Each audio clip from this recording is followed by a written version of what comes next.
લીમડાની અંતિમ યાત્રા શ્રદ્ધાંજલિ અર્પી। રાજકોટ શહેરને એક તરફ સ્માર્ટ સિટી બનાવવાની વાતો મહાનગરપાલિકા દ્વારા કરવામાં આવી રહી છે, જેમાં લોકોના સહકાર મહાનગરપાલિકા દ્વારા માંગવામાં આવી રહ્યો છે, ત્યારે બીજી બાજુ ગ્રીન સિટીને નષ્ટ નાબૂદ કરવા માટે અમુક લોકો પોતાના સ્વાર્થ માટે વૃક્ષોનું સરાહ જાહેર કતલામ કરી રહ્યા છે, જે ઘટના ખૂબ જ નિંદનીય છે। શહેરના લીમડા ચોક ખાતે અંદાજે 100 વર્ષ જૂના એક લીમડાના વૃક્ષને હોટલના સંચાલકો દ્વારા પોતાના લાભ માટે કાપી નાખતા પ્રકૃતિ પ્રેમીઓમાં ભારે રોષ ભભૂકી ઉઠ્યો છે। હોટલના સંચાલકો દ્વારા પોતાના લાભ માટે આ વૃક્ષ કાપવા માટે બગીચા વિભાગને સંપર્ક કરવામાં આવ્યો હતો, પરંતુ મહાનગરપાલિકાના બગીચા વિભાગ દ્વારા આ વૃક્ષ કાપવાની મંજૂરી આપવામાં ન હતી। તેમ છતાં મહાનગરપાલિકાની સૂચના વિરુદ્ધ આ લીમડાનું વૃક્ષ કાપી નાખવામાં આવતા ગત સાંજે પ્રકૃતિ પ્રેમીઓ મોટી સંખ્યામાં લીમડા ચોક ખાતે એકઠા થઈ ગયા હતા અને કપાઈ ગયેલા લીમડાની અંતિમ યાત્રા કાઢી નિર્દય લોકો સંચાલકો વિરુદ્ધ સૂત્રોચ્ચાર કરી પોતાનો રોષ ઠાલવ્યો હતો અને લીમડાને શ્રદ્ધાંજલિ પાઠવી અનોખો વિરોધ દર્શાવ્યો હતો।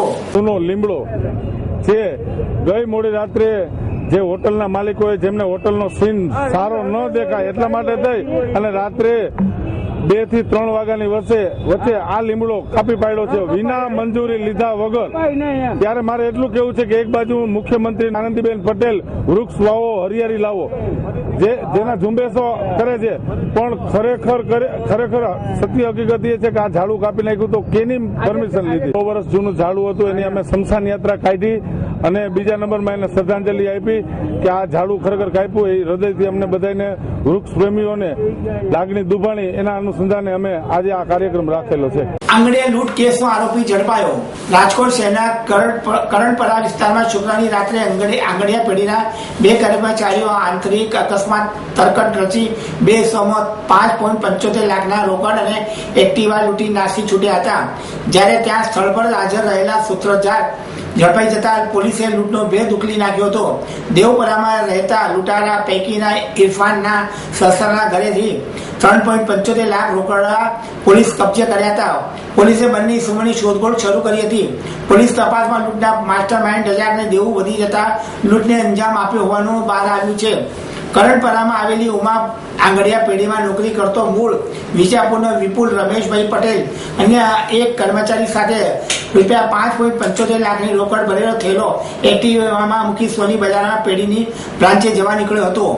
બંને કર્મચારી ગણ કરણપરામાં કરણસિંહજી મેઇન રોડ ઉપર પહોંચ્યા હતા, ત્યારે પાછળથી ડબલ સવારી બાઇક ધસી આવ્યું હતું, એક્ટિવાને ટક્કર મારી હતી।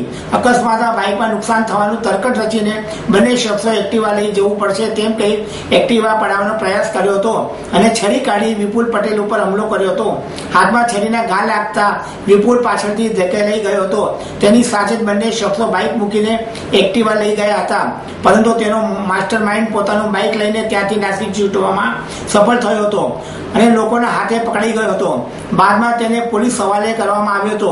એ ડિવિઝનના પોલીસના સકંજામાં રહેલા રજાક શાહમદારે પોલીસને આગવી ઢબની પૂછપરછ જણાવ્યું હતું કે લૂંટ કરીને ભાગેલા શખ્સો હાથીખાનામાં રહેતા આશિફ અને જંગલેશ્વરનો ઇરફાન યુસુફ હોવાની કેફિયત આપી હતી, જેના પગલે પોલીસે ₹3.75 લાખની રોકડા કબજે કરી લૂંટારો આશિક અને ઇરફાનની શોધખોળ શરૂ કરી હતી। રજાકે 10 દિવસ પહેલા હાથીખાનામાં રહેતા આશિફ દલવાણી અને દેવપરાના ઇરફાન પંજવાણી સાથે મળીને પ્લાન બનાવ્યો હતો। રજાકે ઉમા આંગડિયાના કર્મચારી રોજ લાખોની રકમ સાથે ત્યાંથી પસાર થતો હોવાની જાણ હતી, તેથી તેણે લૂંટવાનો પ્લાન બનાવ્યો હતો। લૂંટના પ્લાન વખતે તેની પત્ની અને અફસાના અને 7 મહિનાની પુત્રી મહીમને લઈને પણ સાથે લઈ આવ્યો હતો, પરંતુ તેની પત્ની લૂંટની ખબર નથી। પોલીસ તપાસમાં રજાકે 5 લાખનું દેવું થઈ જતા આ પગલું ભર્યાનું હોવાનું બહાર આવ્યું હતું। તારીખ 18/9/2015 રાતના 8:45 વાગે કરણપુરા મેઇન શેરી 34ના ખૂણા ઉપર ઉમા આંગડિયાના કર્મચારી બાઇક ઉપર નીકળેલ તે વખતે 2 અજાણ્યા સમયે તેનું એક્ટિવા રોકી છરી બતાવી એક્ટિવા સાથે 6.5 લાખની લૂંટ કરેલી, જે બાબતે 2 અજાણ્યા બાઇક સવારો સામે ગુનો દાખલ કરવામાં આવેલ, તેમજ એક ઇસમ સકમન ત્યાંથી પકડાયેલ, જેની પૂછપરછ કરતો પોતે રજાક શાહજાદા રહેવાસી મોરબીનો હોવાનું જણાવેલ। તેની સઘન પૂછપરછ કરતો આ લૂંટ કરનાર ઇરફાન યુસુફ મેમણ રહેવાસી દેવપરા તેમજ આસિફ ઉર્ફે LK રહેવાસી હાથીખાના રાજકોટનું નામ ખુલવા પામેલ. આ ગુનાની તપાસ દરમિયાન રજાક શાહને અટક કરવામાં આવેલ છે. તેમજ લૂંટમાં ગયેલ 3,65,000 ઇરફાનના સસરા મહમદભાઈ બેલીમના ત્યાંથી કબજે કરવામાં આવેલ છે. છેલ્લા 1 માસથી આ 3 જણા આંગળીયાની રેકી કરતા હતા. તેમજ અગાઉ 2-3 વખત પણ આ લોકોએ કોશિશ કરેલી પણ તેમાં ફાવટ આવેલી નહીં. આ કામનો આરોપી રજાક શાહ મોરબીનો રહેવાસી છે અને તે જુગારમાં પૈસા હારી ગયેલ, જે વ્યાજે પૈસા લાવેલો, જે પૈસા ચૂકવવા માટે આ લૂંટનું કાવતરું કરેલ છે. કપાસ મગફળીના પાકને જીવતદાન. સૌરાષ્ટ્રમાં ફરી વળેલા મેઘ સવારી લઈને મોલતાનો જીવતદાન મળ્યું છે. સૌરાષ્ટ્રભરમાં ખેડૂતો મુખ્યત્વે કપાસ મગફળીના પાકોનું વાવેતર કરે છે. આ વર્ષે ગોંડલ, જસદણ, કોટડા, સાંગણી, જેતપુર, ધોરાજી, ઉપલેટા સહિતના પંથકમાં ખેડૂતો મુખ્યત્વે કપાસ, મગફળી, તલ સહિતના અનેક પાકોનું વાવેતર કર્યું છે. જ્યારે વાવણી કર્યા બાદ ગોંડલ પંથકમાં 10 ઇંચથી લઈને 30 ઇંચ સુધી વરસાદ પડ્યો હતો. પરંતુ ત્યારબાદ સૌરાષ્ટ્રના અનેક વિસ્તારોમાં મેઘરાજા દ્રશ્ય થઈ જવા પામ્યા હતા, જેમણે કારણે મુરઝાતી મુલાકાતો અને ડૂબી ગયેલા ભૂગર્ભો તળે ને લઈને ખેડૂતો મૂંઝવણમાં મુકાઈ ગયા હતા. આ સાથે કપાસ મગફળીના પાકને ખેડૂતો પિયત આપી ન શકવાના કારણે પાક નિષ્ફળ જવાની દહેશત વ્યક્ત કરી હતી.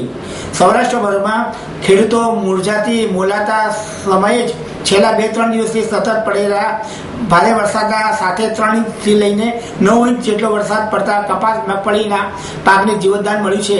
ખરાબ સમયે જાણે કાચું સોનું વરસ્યું હોય તેમ મેઘ સવારી ફરી વળતા ખેડૂતોમાં ભૂગર્ભ તળે ઉચ્ચ આવવાની આનંદની લાગણી ફેલી જવા પામી હતી.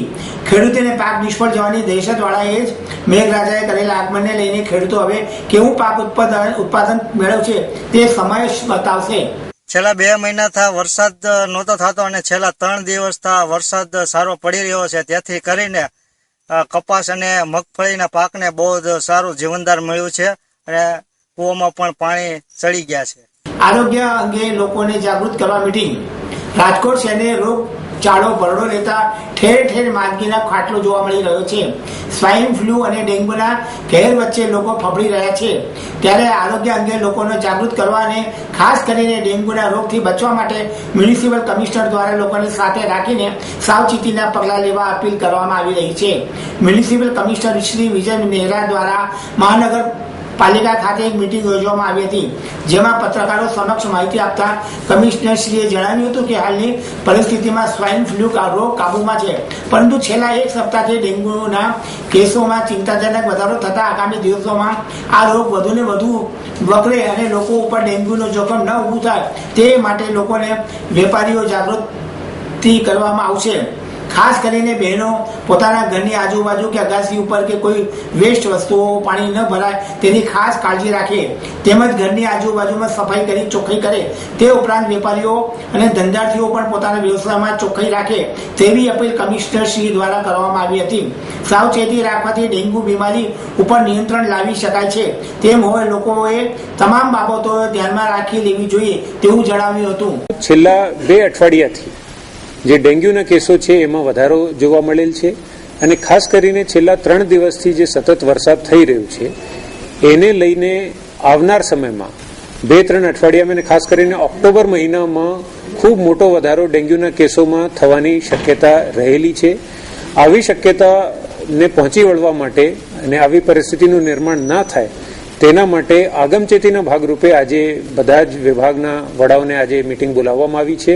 દરેક નાગરિક જો પોતાના ઘરની તકેદારી રાખે, દરેક ધંધાદારથી પોતાના ધંધાનું સ્થળ, દરેક શાળા, કોલેજ, હોસ્પિટલ પોતપોતાના વિસ્તારમાં જો પોરા તપાસીને પોરાનાશક કામગીરી કરે અને જો પોરા ઉત્પન્ન ના થવા દે અને આ બાબતમાં જો મહાનગરપાલિકાને સાથ સહકાર આપે તો આપણા શહેરને, રાજકોટ શહેરને આપણે આ બીમારીમાંથી બચાવી શકીએ.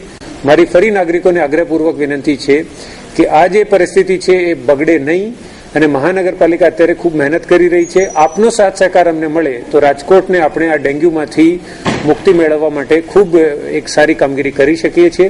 આપ નિહાળતા રહો સિટી લાઈવ ન્યૂઝ ચેનલ. આ હતા આજના મુખ્ય સમાચારો.